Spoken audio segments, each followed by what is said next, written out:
In the darkest depths of the ocean lies a kingdom untouched by time, a world of silence, pressure, and secrets buried beneath miles of crushing water.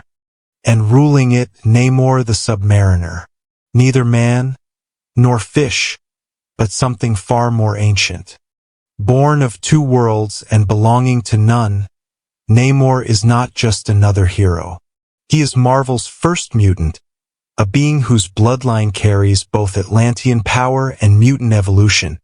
And that makes him dangerous, not because of his strength, but because of his rage. Before we dive deeper into his story, make sure you subscribe to the channel to explore the hidden histories and untold origins of Marvel's most powerful beings. Now, let's descend into the blue abyss. Namor's story begins in 1915, long before most mutants were even born. His mother, Princess Fawn, was an Atlantean noblewoman, part of a civilization hidden beneath the waves for thousands of years. But when her people discovered an expedition led by humans from the surface world, curiosity overcame fear. Fawn met a man named Leonard Mackenzie, a human sea captain whose ship had trespassed into Atlantean waters. It was a meeting that should never have happened. Yet from their forbidden bond came a child, Namor, whose name means avenging sun.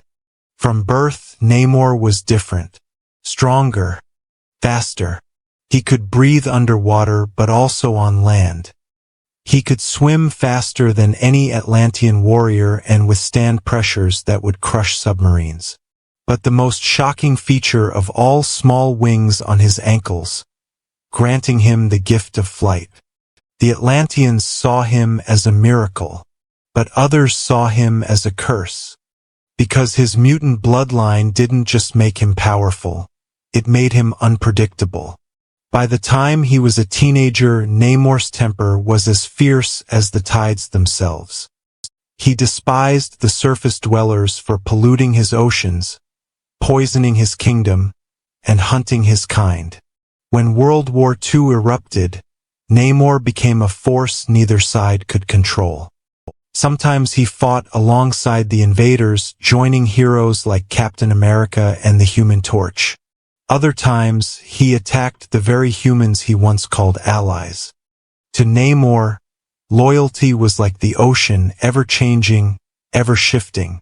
His heart burned with pride, but also with fury. He didn't see himself as a hero or a villain. He saw himself as a king. And a king protects his kingdom no matter the cost. There was a moment when the world learned to fear him. When entire fleets vanished beneath the waves, swallowed by unseen hands. When cities felt the tremors of his wrath. Namor had declared war on the surface. His voice, echoing through the oceans, carried a single warning. You have taken from the sea. Now, the sea will take from you. The Avengers, the Fantastic Four, even the X-Men all have faced Namor at some point. But none ever truly defeated him. Because Namor isn't fighting for conquest or power. He's fighting for survival, for a kingdom the surface world never even sees. Deep down, Namor is torn. Between the man and the mutant. Between the king and the avenger. Between the protector and the destroyer. And that's what makes him so dangerous. Because when a man stands between two worlds, he ends up owing loyalty to neither. And that kind of man can bring both to ruin. But this is only the beginning of Namor's story. For the tides of war are rising, and soon, Atlantis will no longer remain in the shadows. The silence of the ocean hides many things, ancient ruins, forgotten civilizations, and anger that has been simmering for centuries.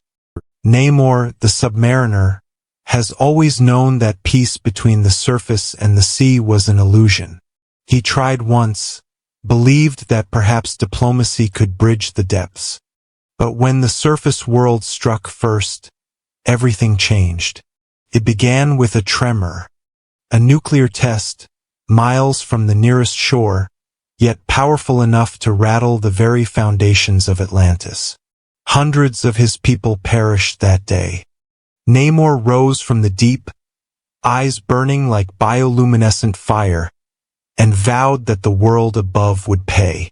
For the surface dwellers, it was a military experiment gone wrong. For Namor, it was an act of war. He led his armies from the sea, clad in armor forged from coral and enchanted steel. Thousands of Atlantean soldiers surged forth like a living tide, overwhelming ships and coastal cities. And for the first time, humanity realized the truth. They were not alone beneath the oceans. Even the Avengers were forced to respond. Thor's lightning cracked the sky, Iron Man's repulsors cut through the mist, and Captain America tried to reason with him. But Namor was beyond reason. "You pollute, you destroy, and you call it progress," he shouted. "I call it murder." In those moments, Namor wasn't a villain. He was a god of vengeance, a voice for a world the surface had forgotten. His fury drowned coasts, toppled oil rigs, and shattered navy fleets. The war between worlds had begun, but something darker was at play. Namor's advisors warned him. There was another hand guiding these events. Someone who wanted chaos between land and sea. It wasn't long before he discovered the truth. Dr. Doom. Doom approached Namor with promises of alliance. Two kings, one of the sea and one of the land, united to rule both realms. Namor knew better. He had fought beside Doom before, and he knew that behind every alliance lay betrayal. But this time, Namor saw opportunity. "Let him believe I am his weapon," Namor thought. "And when his empire falls, I'll strike from below." It was a dangerous game. Two monarchs manipulating each other while pretending to share a throne. But Namor was no fool. He saw through Doom's mask even as Doom saw through his. Their truce was as fragile as the surface tension of water, one ripple away from breaking. Then came the Illuminati, a secret council of the world's most powerful minds. Iron Man, Doctor Strange, Reed Richards, Black Bolt, Charles Xavier, and Namor himself. Their goal was peace, balance, prevention. But in time, their choices tore universes apart. When alternate Earths began colliding in the incursions, the Illuminati debated, who decides which world must die so the other can live? Namor didn't debate. He acted. When the others hesitated, Namor detonated a bomb that destroyed another Earth to save his own. He became judge, jury, and executioner not out of cruelty, but because he believed someone had to bear the sin. The others were horrified. Namor didn't flinch. In his mind, he had done what kings must do. Protect his world, no matter the cost. But actions have consequences. Atlantis began to fracture. Some called him a savior. Others called him a monster. Even his own people began to question whether their king had lost his soul to vengeance. Namor stood on the ocean floor, staring up at the faint light breaking through the waves. "Perhaps," he said quietly, "the surface world was never my enemy. Perhaps it was always me." And yet, even in his doubt, fate refused to grant him peace. When the surface nations retaliated, dropping experimental weapons into the seas, Atlantis was devastated once more. The war he tried to win became endless. Namor, bleeding and broken, swam through the ruins of his once great capital. Statues of his ancestors lay shattered, coral palaces turned to dust. And in that silence, something within him hardened. He swore that if the world above wanted a monster, he would become one. Not out of hatred, but out of necessity. For every action they took, he would answer with a storm. For every drop of poison they spilled into the ocean, he would send a wave tenfold. Namor, the first mutant, the submariner, the avenging sun, had now become something far greater, the storm that walks. But the tides of destiny were still turning. Because in the years to come, Namor would no longer fight for Atlantis alone. He would fight for something even larger, for the very fate of mutant kind itself. The ocean remembers. Every betrayal, every drop of blood, every scream swallowed by the deep. And now so does Namor.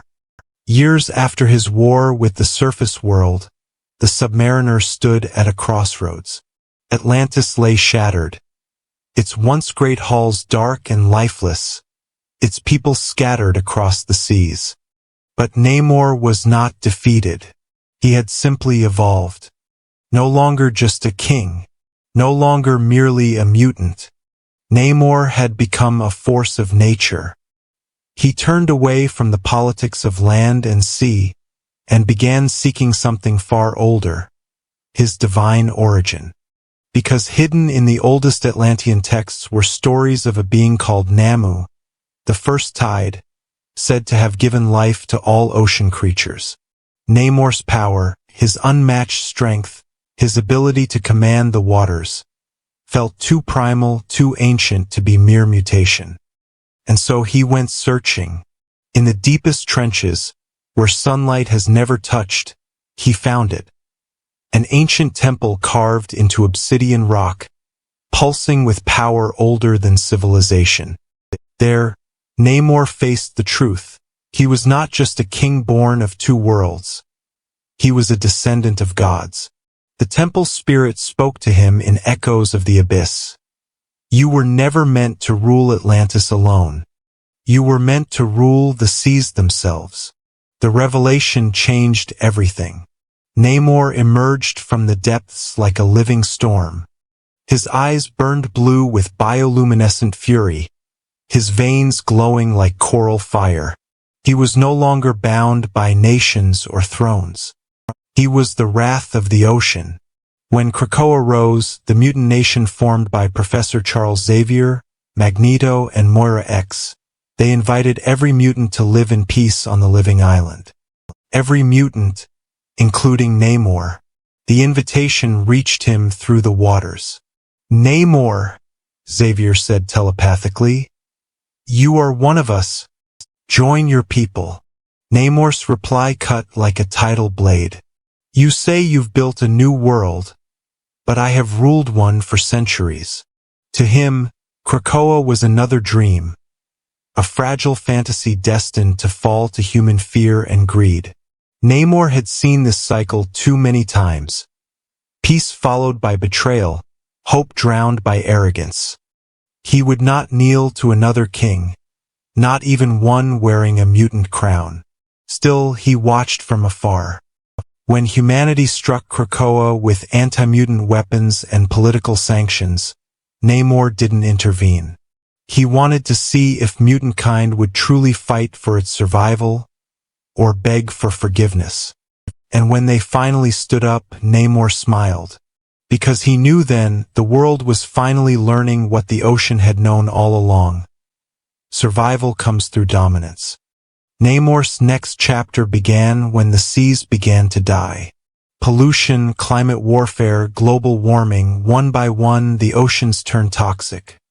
Millions of Atlanteans were forced to flee. The last coral reefs turned gray. And Namor snapped. In a moment of unrelenting fury, he summoned the waters themselves to rise. Entire coastlines were swallowed.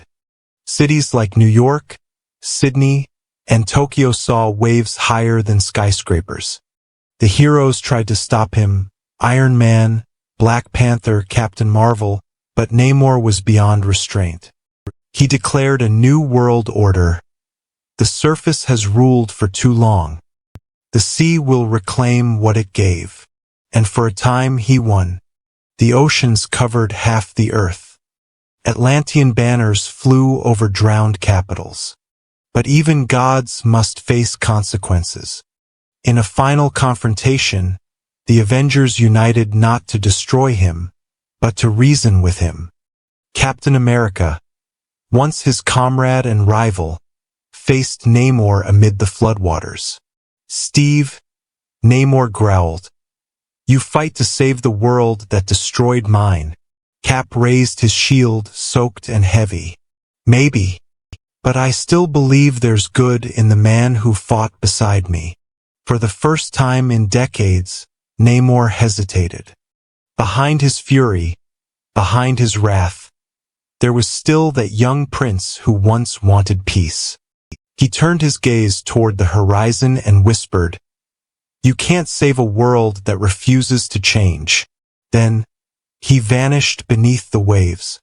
To this day, no one truly knows where Namor is.